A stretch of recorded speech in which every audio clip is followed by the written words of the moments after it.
We now have with us Sumant Raman sir. Thank you for joining us. We'll now talk about Tamil Nadu and how what trends suggest now. It looks like the NDA has not been able to successfully open their account or win as many seats as they'd hoped. Yeah, absolutely. See, Deepthi, if we see the numbers right now, it seems like a repeat of 2019 in the state of Tamil Nadu with DMK getting and their allies 38 seats, and the promise that was made by the BJP that they will get 20 plus percent vote share, that hasn't happened. They will get 3 to 5 seats. That hasn't happened. Annamalai will win from Coimbatore. That hasn't happened. So all of these things basically indicate one thing: the Dravidian parties are strong and they will continue to rule the roost in the Dravidian heartland of Tamil Nadu. So is that your assessment as well, Mr. Sumantraman, looking into the numbers in Tamil Nadu there?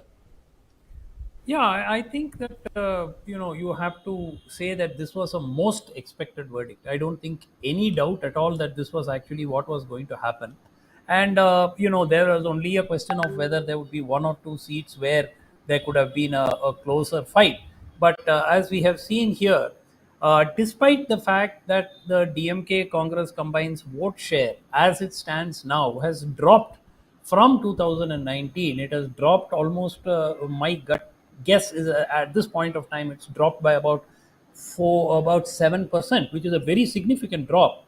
The point is the AIADMK and the BJP having decided to part ways has gifted this election away to the DMK. That was known to everybody, and Mr. Annamalai single-handedly broke the alliance when the AIADMK was going around saying in Tamil, Mattiyal Modi, Manilathil Edapadi, we want Modi at the center and Edapadi in the state. This gentleman went and wrecked the alliance. It was obvious, it was known to everybody that this was going to be the end result. Only a question of whether he would win his seat or not, and that is also not happening. And I think that this has put an end to this kind of personality cult. The BJP will go back to the drawing board. They have a very good opportunity of building from where they are in Tamil Nadu. Make no mistake about it. There will be a new state president and there will be a new leadership, and the BJP will start to build in Tamil Nadu. But this is probably a good lesson for them not to get carried away with the hype on social media and not to disregard your allies. The ADMK had no intention of breaking the alliance. They were literally forced to break when Ms. Jayalalitha was called a corrupt leader by Mr. Annamalai, and then Mr. Annadurai was insulted.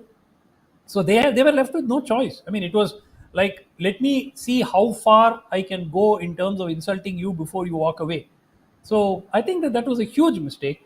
And today, just look at the irony of it. Had they gone together, they could have won 10 seats, and those 10 seats could have been crucial for the NDA. I mean, it's really an amazing state of situation that has arisen. If they had gone together, maybe 10 seats, and I can tell you the seats also, whether it is Coimbatore or whether it is Pollachi or whether it is Virudhunagar, or all these seats would have been won by the NDA. And, they just bossed it up. So I think that there needs to be a serious rethink. But for the DMK, big red alarm bells are ringing. If you lose 7-8% of your vote share with such a big alliance, you have the Congress, you have the CPI, you have the CPM, you have the Manidanaya Makkal Katchi, you have the Indian Union Muslim League, you have the Vidudalai Sirthaigal, so many people together, and you're still losing vote share from 2019 of 7 or 8%. If I were a DMK leader after seeing this result, I will be worried for 2026 for the assembly. Be a sort of bittersweet moment for the DMK. Despite making gains in seats, their vote share has dropped, and that should be a matter of concern. We also have Shilpa Nair from India Today joining us. Shilpa, you have traveled the length and breadth of Tamil Nadu during the poll phase and also covered a lot of campaigns. What does this come as a major surprise? The sort of vote share that we are seeing for the BJP, because projections were made, huge numbers were spelled out that saying, okay, we are going to breach the 20% mark, but that hasn't happened. And also, as pointed out by Sumant Raman there, splitting up with the ADMK was a costly mistake for the BJP. Is that the assessment we are seeing there in Tamil Nadu? I'm not surprised at all, because this is something that, at least us, the field reporters in Tamil Nadu, have been saying for quite some time, reporters who've been following Tamil Nadu politics. We could assess that this whole talk of BJP going on to win several seats, them increasing their vote share and all of that. Yes, their vote share has increased, no doubt about it, but to reach a 20% limit or more than that, people who are covering Tamil Nadu extensively did know that this was probably a narrative that was being peddled by the BJP. In fact, from the beginning, it was very clear that this election, it is the DMK that had an advantage, and rightfully so. You can see from the figures, as of 3 p.m., the DMK-led alliance is leading in 38 out of 39 seats in Tamil Nadu. It is only PMK which is leading in one seat. PMK, of course, is an NDA alliance partner that is leading from Dharmapuri. Soumya Anbumani, of course, is leading in Dharmapuri. So that is the only seat as of now where that has gone to the NDA side. The results, of course, are still not out. It's a very tight fight there as well between the PMK and the DMK. So we'll have to see how Dharmapuri pans out. But so far, these results are in sync with what we saw on ground. The very fact that the ADMK and BJP were divided, the opposition was divided, that gave a huge advantage to the DMK. It's not that the DMK wasn't facing any anti-incumbency on ground or any anger against them. There was definitely some sense of anti-incumbency, but the fact that the opposition was divided, that gives the DMK a lot of advantage, and that is what is reflecting in these results as well. Had the BJP and ADMK fought this election together, this would have been a very challenging election for the DMK. And like Sumant Raman pointed out, some seats could have been added to the NDA kitty. So that decision of splitting of the ADMK BJP alliance made all the difference to the 2024 results as far as Tamil Nadu is concerned. And speaking about the BJP's performance, a lot of questions now will be raised about Annamalai's leadership, the kind of claims that he was making all this while. Because remember, Annamalai was the leader, was the reason why the ADMK alliance with the ADMK was broken off. And Annamalai, of course, kept projecting that the BJP will have a historic performance in Tamil Nadu this time around. He pegged, or his target was to reach around a 25% vote share as far as BJP is concerned. That, of course, so far from the data that we're looking at from the EC website, that is not happening. And neither is the BJP winning on its own in any of the seats, be it Coimbatore, where Annamalai himself has been fielded as the candidate. It is DMK's Ganapathy Rajkumar who is leading from Coimbatore. Multiple rounds of counting, at least 7 to 8 rounds of counting have gotten over, and Ganapathy Rajkumar is sustaining his lead against Annamalai. The other seat which the BJP was very hopeful of was Tirunelveli, where Naina Nagendra, senior leader, has been fielded. He's a very popular figure on ground, and many believe that BJP stood a real chance in Tirunelveli, but even Tirunelveli seems to be slipping away. So in several such seats, the BJP did put up a good fight, but not enough to give them any seats. As of now, it is only the PMK, which is an NDA alliance partner, that seems to be, still fighting it out in Dharmapuri. But again, we'll have to wait and see how Dharmapuri pans out, because it's a very close contest there as well. As Sumant Raman was also pointing out over there, there's the BJP also might have to go back to the drawing board and introspect, because besides that, all this noise was created after Annamalai arrived, saying that, okay, these are the grand projections. Now, will he be the sacrificial goat in a manner of speaking? Because we already saw these visuals playing out in Tamil Nadu of Aadu or Annamalai picture hung around a goat over there. Will that happen? Will we see? Could we possibly see a change in the leadership of BJP in the state of Tamil Nadu once again following this sort of performance? We'll have to see what happens in the case of Annamalai, but it does not take away the fact that Annamalai still remains a very popular figure, at least outside Tamil Nadu. He's a very, very popular figure, and the BJP well realizes that they've seen the kind of popularity that Annamalai enjoys. In fact, across India, there's a lot of curiosity when it comes to the Coimbatore seat. I've been getting ever since this election started, and ever since Annamalai's name was, announced for the Coimbatore seat. Everyone wanted to know only one thing: is he going to win? So that's the kind of popularity, that's the kind of attention that he's been getting. So the BJP well realizes that whether or no he'll now be brought to Delhi, given some kind of ministry through Rajya Sabha, that of course remains to be seen. Whether will there be a leadership change in the state BJP unit? Again, that remains to be seen. But they do realize that Annamalai is a very young face, a very aggressive face, and they would want to make full use of him in terms of the party work, in terms of helping the BJP grow in Tamil Nadu. It remains to be seen whether the leadership change could happen, because Annamalai so far has been maintaining that 2024 is not really the goal, but the 2026 assembly election. So will the BJP give him a long rope again? That is the big question as of now, because if Annamalai hadn't sort of triggered this breakup of ADMK BJP alliance, now the NDA would have got more seats, especially at a time when they are sort of finding it difficult. We've seen the numbers so far. It's a very BJP is not able to cross majority on its own. So it is the alliance partners that are coming in handy for the BJP as of now. And again, there are questions about the credibility of an alliance partner like Nitish Kumar, etc. So had the AIADMK been with the NDA, it definitely would have been advantage for them. So considering the fact that Annamalai's statements led to the breakup of that alliance, and now that Annamalai has not really lived up to the promises that he's made in terms of the BJP's performance in Tamil Nadu, we'll have to of course see whether the BJP continues to give him a long rope. What is the way forward for the BJP? They literally threw everything at it in the Lok Sabha elections, didn't they? From Tamil Sangam to Tamil Sengol to the Kashi Sangam Express to Kachativu Island, they raked up issues, multiple things. What could they have done differently, and what can they do differently going forward? Look, I think there needs to be a change in the state leadership. There's no doubt about it for the BJP. They need to go back to the AIADMK as the junior partner and settle in for an alliance. I am just doing the math, and it is absolutely incredible. There are 14 seats as of now. Of course, counting is not over, and this could still change. But the vote of the AIADMK and the BJP together is more than the DMK combines vote in, as I speak now, as per the official Election Commission data, in Kadalur, Krishnagiri, Salem, Tirupur, Pollachi, Virudhunagar, Coimbatore, Namakkal, Kallakurchi, Arni, Tenkasi, Viluppuram, Chidambaram.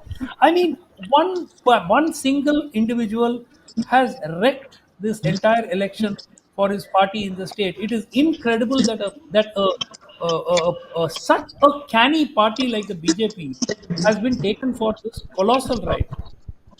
This was known. I mean, this is not something which was like an unanticipated thing. Everybody who was observer of Tamil Nadu politics knew this was going to happen. And honestly, 4 or 5 months ago, I did not think that the DMK would perform so poorly. What was the conventional thinking? Anyway, they are going to lose. Whether they lose together or lose separately, they are going to lose. But I was one of those who believed very strongly that there was anti-incumbency, and if the two parties had gone together, my guess at that point was around 12 to 15 seats, with a base bottom of 10, which is what I expected. It could still change, but as of now, they are ahead if the combined vote share is taken. And of course, there are no guarantees that had they gone together, there would have been a vote transfer and all that. There are no guarantees, but they would have seemed winnable. And my gut feel is they could have picked up at as many as 14 or 15 seats. Now coming back to you, Shilpa, is the AIADMK back in the driver's seat now? Like Sumant Raman pointed out, is it time for BJP to sit in the back seat and let ADMK drive, let Edapadi Palaniswamy drive the car in Tamil Nadu? Because once again, he's also may not open the account, but at least as a combination they could have done well. Is that the way to go forward for both these parties in Tamil Nadu?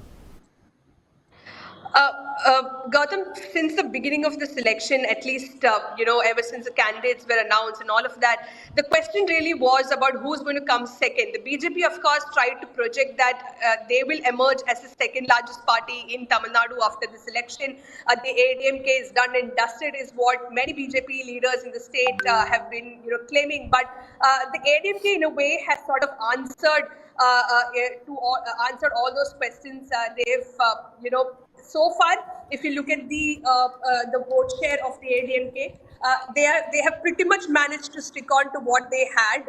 Of course, we have to wait for the final figures to come out. But they did put up a very strong fight in constituencies like Namakkal, Kallakurichi, etc. There are certain constituencies where the ADMK has come third as well, including Coimbatore, which used to be a traditional stronghold of the AIADMK.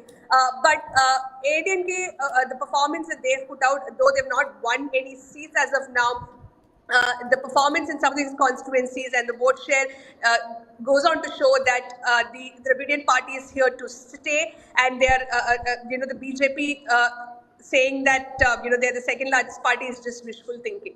The numbers and the projections that are being made are going to be very different from what's really happening on the ground, and that seems to have manifested. So the Dravidian politics is here to stay and it's going nowhere. And do you see this as just a sort of agenda or a propaganda that has been floated by the BJP, and it was never a case in the state of Tamil Nadu, was it? No, I am surprised because the BJP normally makes its decisions very, very scientifically and rationally.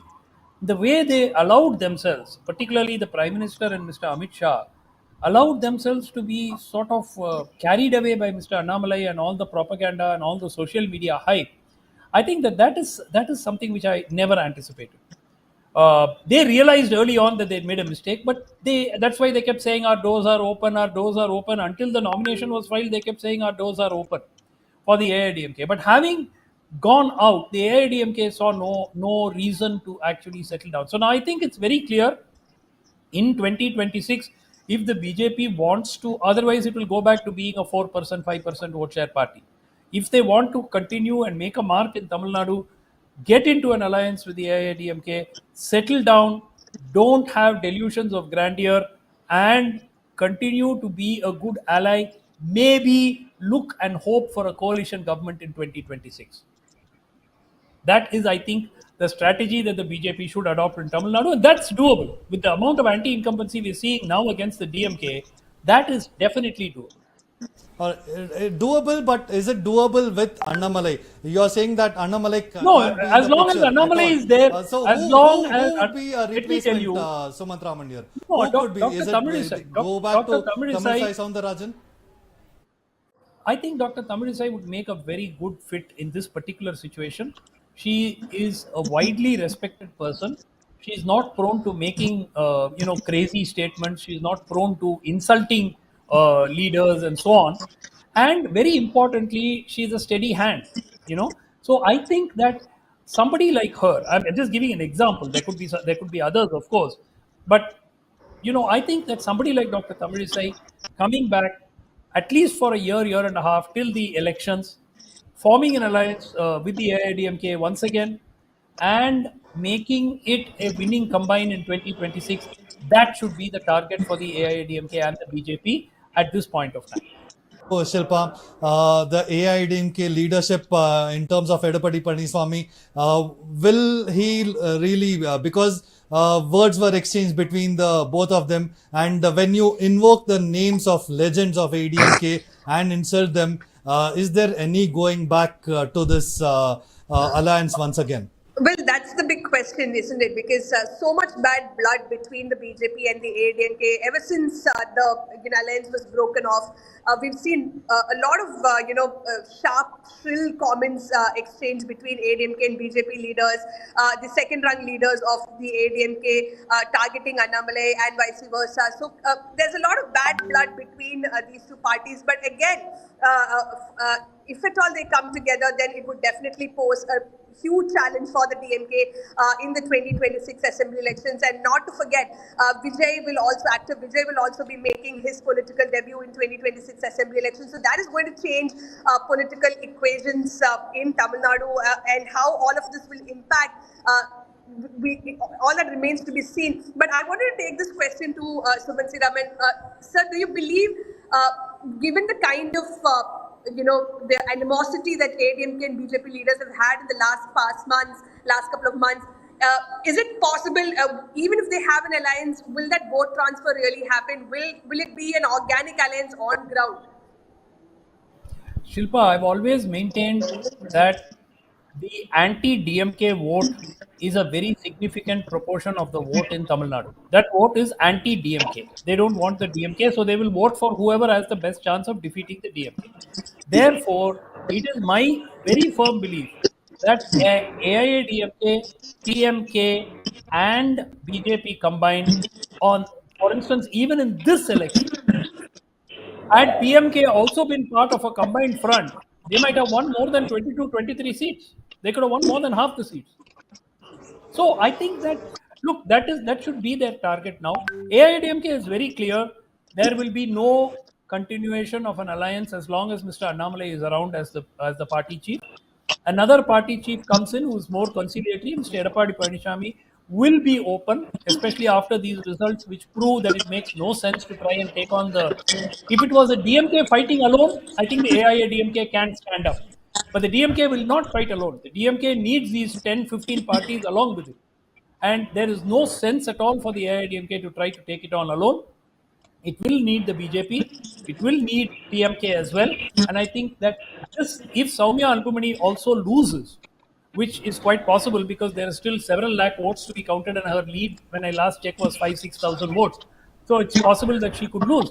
If that also happens, that will chasten the PMK as well. You know, the PMK cadre was very strongly opposed to going with the BJP. By the way, it was the leadership that took that decision. Mind you, in all the other constituencies that they are contesting, the PMK is in third place. That's another thing that you have to note. So, despite some of those constituencies being in their heartland, like for instance in Arakonam, Balu is running third.